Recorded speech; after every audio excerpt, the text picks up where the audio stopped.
Everyone's been waiting for a housing market crash in Wilmington, but what's coming next might actually be worse. It's a slow shift in what it actually costs to own here and in who's left to buy your home when it's your time to sell. And the buyers who don't see it coming are the ones who get caught. Hi, I'm Kimberly Crouch with eXp Realty. I've been buying and selling homes in the greater Wilmington coastal area for years, and my background in finance and CPA work, currently inactive, and investment and commercial banking means I look at this market differently than most. So we're going to be going over 10 signs today about what the current market is doing. What makes Wilmington different from almost every other housing market in North Carolina? This is a coastal city growing at 1.84% annual with a median household income of $66,738 and a median sale price of $495,000 as of April 2026. You don't need a finance degree to see the gap. The income you need to afford that median sale price is about $130,000 a year. That's 95% above what the typical Wilmington household earns. So what that tells me is that the ownership market here is no longer primarily serving the people who live and work in Wilmington. That's not a bad thing, but it does mean two things are true at once. The cost of owning on this coast keeps climbing, and the pool of local entry-level buyers is getting thinner. This video is not about scaring you out of Wilmington. I live here, but I also have an obligation to tell you the truth about what I'm seeing in the data. And the truth is that this slow-moving affordability collapse is more dangerous for the average buyer than a dramatic crash would be. Sign number 10, rising prices slowly pricing out local buyers. Here's a number that on the surface sounds like nothing but good news. In April 2026, the median sale price in Wilmington reached $495,000, up 16.5% from $425,000 a year earlier. Prices had been flatter through much of the first part of the year, but in April they jumped up, and that put hard numbers behind something that I had already been feeling in our market. Because when prices rise that fast and local incomes don't keep pace, owning a home in Wilmington moves a little further out of reach every year for the people who actually live and work here. It isn't only first-time home buyers feeling it. I've run into it myself. Looking to move into the location I want, near Wrightsville Beach and Mayfair, within a budget that should buy plenty, I've found surprisingly little that felt worth the price. People are increasingly priced out of close-in Wilmington and pushed towards Brunswick and Pender counties to find something they can afford. Leland, Hampstead, the Brunswick beaches, that's where a lot of the value-conscious demand is landing now, simply because the inventory and the price points work better there. When an area gets expensive, the demand doesn't disappear, it relocates. This isn't a market gently appreciating. It's one steadily pricing its own residents outward. And for the buyers who do stretch to stay close in, there's a second squeeze waiting: the cost of owning here. In a coastal market, you're layering flood insurance sometimes, elevated homeowners premiums, and often HOA fees on top of your mortgage. So even with strong appreciation on paper, what you actually keep after those carrying costs can be slimmer than the headline suggests. Sign number 9, one metro, very different price tiers. Two buyers, same metro, same year. One is shopping a waterfront submarket where homes routinely trade at $1.6 million and many transactions are cash. The other is buying in the $300,000 range, a few miles inland. Same city, two very different markets, and it helps to understand which one you're in before you make a move. The median home value at Wrightsville Beach, where I'm standing, right now is around $1.675 million. Across the broader city of Wilmington, it's closer to $495,000 in April 2026. That's a gap of over $1 million within the same metro area, and the two tiers don't behave the same way. The coastal and waterfront submarket is insulated in ways the broader market isn't. A large share of those buyers pay cash, so they're less sensitive to mortgage rate swings. Limited supply plus steady patient demand tends to keep values firm in those corridors, even when rates move. But here's what I want to be clear about. The more affordable areas aren't weak. Castlehane, the north side of Ogden, Porter's Neck, these are in real demand too. When a home there sits on the market, it's rarely because nobody wants the area. It's almost always pricing and condition and marketing. Buyers in these tiers are more rate conscious. Where I see the biggest difference in choice is in Brunswick and Pender counties, and there's simply more inventory there. Brunswick around 5 to 6 months and Pender 3 to 4 months, while Wilmington has 2 to 3 months. More new construction, more options options across price points. So what does this mean for you? If you're buying, know which tier you're in and what actually drives value there. Cash buyer dynamics on the waterfront, pricing and condition inland and across the bridges. If you're selling, the takeaway is the same in every tier. Price it right for its condition and location and present it well. But that's not the only issue.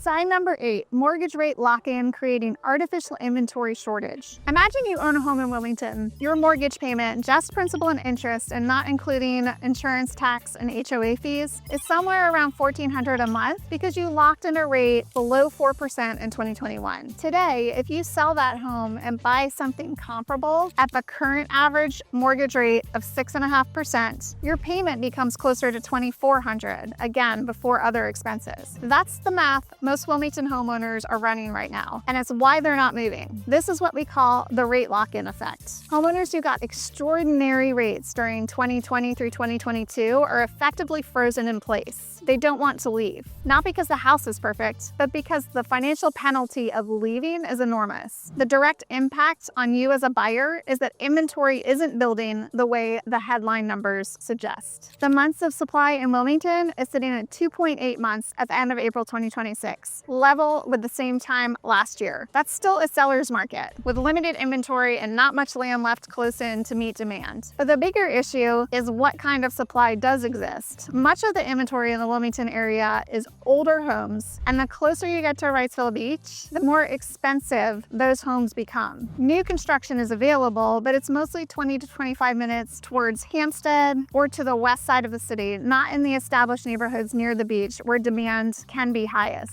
What does that cost you? Fewer choices in the price ranges and locations. Not everything sells fast. Look at days on market, and the average is fairly steady, around 52 days this April versus 51 a year ago. But that average is stitched together from very different outcomes. In a market with this little inventory, when a home lingers, it's rarely because nobody wants the area. It's almost always pricing and condition. So a listing that's been sitting isn't automatically a red flag to avoid. Often it's an opportunity if you understand why it is sitting. If you want new construction near the coast in Wilmington, you're looking at a substantial cost floor. If you want it more affordably, you're trading proximity for it and heading north or west or to Brunswick or Pender counties. The strategic alternative is to take new construction seriously and weigh that trade-off deliberately. Builders in Leland, Hampstead, and parts of North Wilmington are actively offering rate buy-downs and concession packages right now, West Wilmington too. Now, every buyer's situation is different. And when you're relocating from out of state, you're navigating a completely different set of decisions than a local buyer. You're not just choosing a house, you're choosing a beach, a flood zone, an insurance cost profile, and a lifestyle. If you're not ready to reach out yet, no worries. Start with my free 22-page Coastal North Carolina location decision guide. It walks you through the various beaches in the greater Wilmington area and along the North Carolina coast, what's available in each location, what the real costs look like, and how to figure out which area actually fits your life and your budget, the one that you want to create here. Click the link below and download it for free. Now, even more concerning is this. Sign number 7, first-time buyers being systematically priced out. Here's a question that should matter to every buyer in this market. Who is going to buy the home you're purchasing 5 or 10 years from now? Nationally, first-time buyers now account for just 1 in 5 home buyers. That is an all-time low per the National Association of Realtors 2026 report. And the median age of a first-time home buyer has now hit 40 years old. The generation that should be entering the market in their late 20s and early 30s is showing up a decade later. In Wilmington, this problem is amplified by the coastal price floor. The income you need to afford the median listing here without being cost burdened is about $130,000 a year. The city of Wilmington does offer a homebuyer opportunity program with up to $25,000 in down payment assistance, and the state has its own $15,000 program. But it's worth understanding how they actually work before you count on those. The city's program is capped at 80% of area median income in New Hanover County. That's a house household income in the low to mid 70,000s. The trouble is, a household at that income generally can't carry a median priced Wilmington home in the first place. So the $25,000 doesn't reach the median market. It helps at the lower price tiers where it can actually close the gap. The state's $15,000 program is more flexible with a higher income cap and a purchase price limit near $495,000. The takeaway, these programs are real and worth pursuing, but they're built for the entry-level price points, not the coastal premium. Where is the entry-level market actually working? Leland in Brunswick County is currently the most practical first-time buyer destination in this region, with new construction in the $280,000 to $400,000 range. Also in the Ogden area, and older homes that may need significant work throughout Wilmington. That matters for your decision-making because it tells you where future buyer demand in the affordable segment is likely to concentrate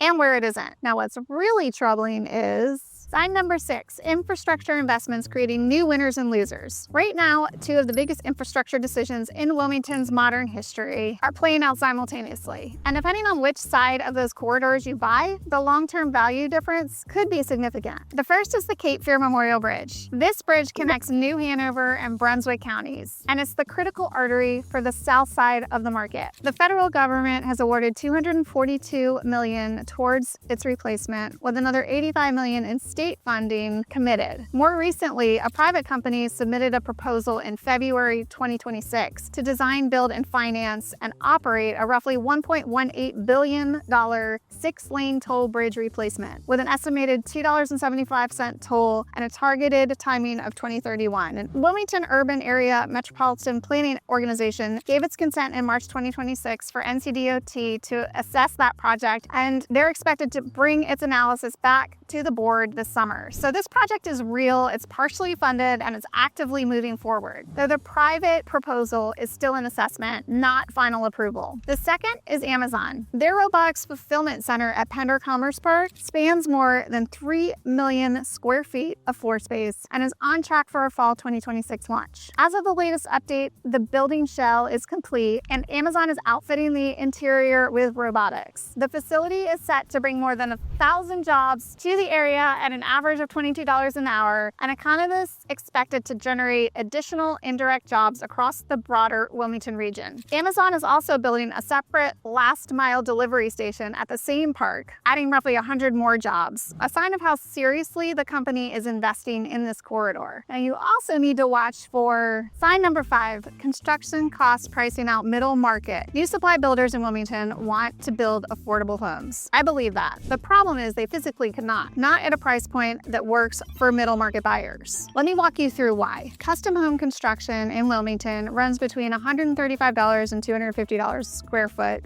in 2026. That's already above the inland North Carolina range, but coastal construction adds mandatory cost layers on top of that baseline that inland builders simply don't face. Wind-rated construction, required in much of the Wilmington metro area to meet coastal hurricane codes, adds another $10,000 to $25,000 for windows, doors, and roof systems. And that's before you price the land. Lots in the Wilmington metro area run about $120,000 to $400,000 or more, depending on location and beach or ICW proximity. Do that math on a 2,000 square foot home, and you're at $400,000 or more before a single piece of furniture walks through the door. Builders can't make money building below that threshold, so they don't. All new supply is targeting the upper end of the market, and steel prices rose roughly 13% year over year by mid-2025 due to tariff increases, with construction loan rates running at 7 to 9% in late 25. What does that mean for you? The buyers being squeezed hardest are middle market buyers who need new construction in the $300,000 to $400,000 range. That product doesn't exist in significant volume in New Hanover County. It exists in Leland and parts of Pender County and Brunswick County, but not in the coastal Wilmington zip codes. The strategic move here is to look seriously at well-maintained homes from the 1970s through early 2000s in strong neighborhoods. Another red flag is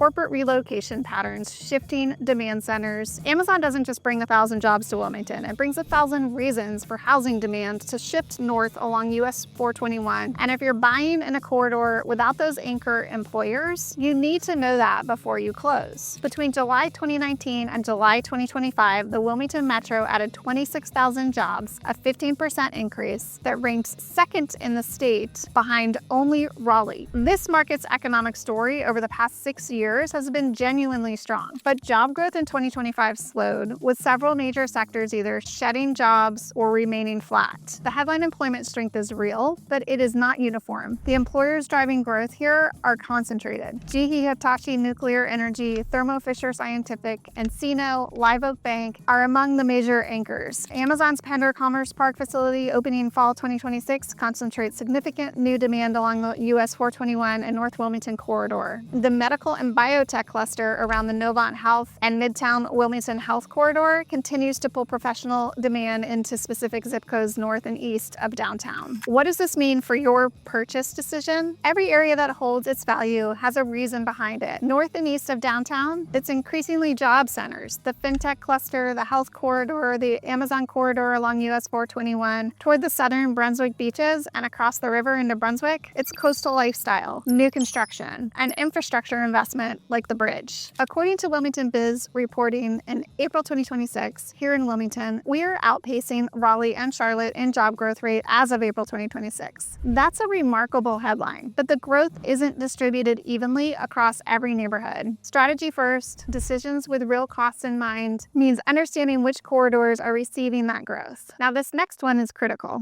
Sign number 3, property tax. Here's a sign that almost nobody calculates before they make an offer. Most buyers look at the current tax bill on the listing. They check the county rate, they see the number, and they put it in their spreadsheet. What they don't ask is what the tax bill will look like after a full countywide reassessment catches up to what they paid. In New Hanover County, that reassessment happened last year in 2025. The county's most recent full revaluation took effect on January 1st, 2025. The current county property tax rate is 30.6 cents per $100 of assessed value. Here's the practical impact. If you're buying a home in Wilmington right now, let's say at the median of around $495,000, your county tax bill alone comes out to roughly $1,515 a year. If you're in the city of Wilmington, add the municipal rate on top of that. If you're in Wrightsville Beach, add the town's rate. Median New Hanover County property tax bills run about $2,400 annually, and at the 90th percentile, they reach nearly $4,000 per year. The window that matters is this. New Hanover County's most recent revaluation took effect January 1st, 2025, and the next one isn't scheduled until January 1st, 2029. That means whatever the county assessed your property at in 2025 is essentially your assessed value for the next 4 years. And 2025 was a big one. Property values across the county rose about 67% on average. To keep tax bills from spiking too much, the commissioners cut the tax rate significantly from 45 cents per $100 of assessed value down to 30.6 cents. That softened the impact, but it didn't erase it. The new rate landed a little above the revenue neutral point. If you bought in 2022 or 2023 at pandemic level prices and the 2025 revaluation pushed your assessment up sharply, your tax bill at that new value may not be noticeably higher than what the previous owner was paying. Neighboring counties are on their own timelines, which matters if you're shopping across county lines. Pender County is wrestling with its own revaluation. A May 2026 state Senate bill proposed delaying the use of 2026 revaluation numbers in 12 counties, including Pender, in response to sticker shock from rapid growth. Brunswick County's next revaluation takes effect January 1st, 2027. Brunswick has been one of the fastest growing counties in North Carolina, so that reassessment is likely to move values up meaningfully. Worth keeping in mind if you're buying in Leland, Oak Island, or the Brunswick beaches now, because today's tax bill reflects 2023 values, not where the market is heading. The takeaway is simple. Before you make an offer, pull the property up on the county records, compare the assessed value to the asking price, and model what your bill looks like once it's taxed at full market assessment. Now, I appreciate this video is all about market challenges, but if you are considering relocating to coastal North Carolina in the next few months and you want advice from somebody that has been living and working here for years and also relocated with a finance and CPA currently inactive background and deep experience in flood zones, insurance costs, and the real numbers behind every neighborhood, then drop me me a text or give me a call on 910-218-8187, numbers down below. And based on your budget and your preferences and the lifestyle that you want, we can work out the best neighborhoods for you. Or if you prefer to book time directly, I have a buyer consultation link in the description. We'll talk through your target price range, the lifestyle you're looking for, and I'll tell you exactly what buyers are doing in your specific pockets of the coast right now. And now on to our final signs. Pay attention to this pattern. Sign number 2, insurance and climate costs hitting specific housing types. Every year, the insurance bill grows, and in Wilmington, that bill just went up, and it's going up again next year. Here's what's confirmed and already locked in. North Carolina homeowners are facing a cumulative 15% increase in homeowners insurance rates over 2 years. There was a 7.5% increase on June 1st, 2025, and another 7.5% increase coming on June 1st, 2026. This isn't speculation. This was the settlement negotiated by the North Carolina Insurance Commissioner after the Rate Bureau originally requested a 42% increase. But here's what the statewide average doesn't tell you. Wilmington is in what the industry calls Beach County territory, Carteret to Brunswick counties, including all of New Hanover County. That territory is seeing rate increases of 16% in 2025, 15.9% in 2026. Those are above the statewide averages because the coastal properties carry significantly more risk. Now let me show you what that translates to in real dollars. The average Wilmington homeowner's premium in 2024 was about $2,600 a year. Here's what a lot of buyers miss. The recent rate settlement didn't treat the coast like the rest of the state. While most of North Carolina saw 2 7.5% increases, our coastal counties absorbed about 16% in 2025 and another 15.9% in 2026. That pushes a $2,600 premium to roughly $3,500 a year for homeowners coverage alone. And on the coast, that's often just the starting point. 2 other pieces can stack on top. Flood insurance. This one trips people up. If a property sits in a high-risk flood zone, an AE or VE zone, common near the Intracoastal Waterway and the barrier islands, and you're financing it, your lender requires flood insurance. In those high-risk zones, premiums commonly run from around $1,500 well into the $3,000 to $5,000 or more range, depending on elevation and how close you are to the water and inlets. Many other homes here sit outside the high-risk zones and aren't required to carry it at all. Those preferred risk policies are far cheaper, often in the $400 to $700 range. One important wrinkle, FEMA now prices each property individually on elevation, distance to water, and rebuilding costs, not just by zone. Wind and hail. Many coastal homeowners policies exclude windstorm and hail damage, so the coverage is purchased separately. Frequently through the state's coastal insurance pool, and lenders typically require it on coastal properties. Stack all 3 and a coastal property can run anywhere from $3,500 to $8,500 or more a year in total insurance costs. Get real quotes on any property before you make an offer, or at least during the due diligence period, so the number you're budgeting around is the actual one. The risk data backs up why insurers are pricing this way. According to Redfin and First Street data, 31% of all Wilmington properties face severe flooding risk over the next 30 years. For wind events, that number jumps to 65% of all Wilmington properties facing high risk from a severe hurricane over the same period. At Wrightsville Beach specifically, 98% of properties face severe flooding risk over the next 30 years. And one more number, nationwide insurance dropped 10,525 homeowners insurance policies in eastern North Carolina, hurricane-prone zip codes in 2024. The insurers themselves are recalibrating their exposure here. The way to protect yourself is straightforward.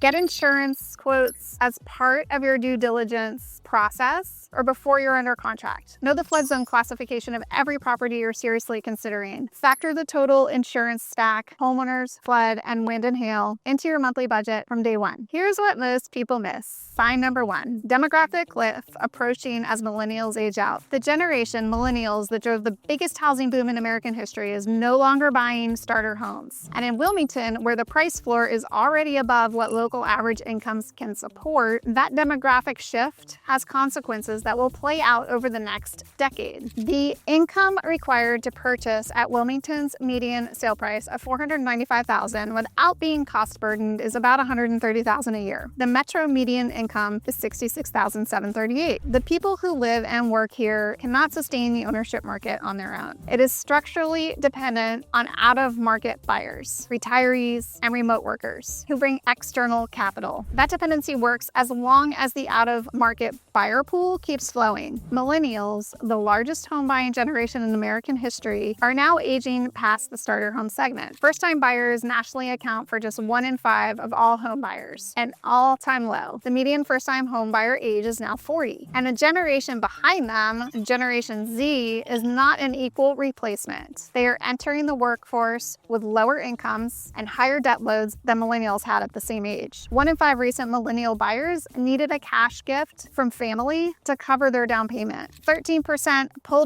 from retirement savings. Gen Z is starting from an even more constrained position. What does this mean for a property you buy today in Wilmington? If that property's natural buyer pool is first-time buyers or young move-up buyers, the pool you're counting on to buy from you in 5 to 10 years is smaller than it's ever been. Who's going to buy your house when you sell? The buyers who navigate this well are the ones who understand which properties in this market have a broad, enduring buyer pool. Wilmington is growing at 1.84% annually, and its population has increased about 12% since the 2020 census. But it is happening in large part through in-migration, people choosing to come here from higher cost markets, and that is a demand source that is inherently more sensitive to national economic conditions, mortgage rate cycles, and policy changes than a locally rooted buyer base would be. The market that understands this and plans for it is positioned. The market that ignores it is the one that gets surprised. Unlike a crash that resets in a year or two and lets buyers back in, an affordability squeeze like this one builds slowly and prices people out, and it's been tightening for years now. Rising ownership costs and a shrinking entry-level buyer pool that rewards some choices and punish others over a much longer stretch. But the buyers who understand what's actually happening have options that the buyers waiting for a crash simply don't have. You can control which tier and county you buy in, how a property is priced and positioned and marketed, and whether its future buyer pool is growing or shrinking. Those are real levers. If you want those options in your corner, hit subscribe for more market analysis and let me know in the comments which of these 10 signs you're already seeing in the area you're looking at. I'm Kimberly Crouch with eXp Realty, your coastal relocation expert, offering you authentic coastal luxury at every price point.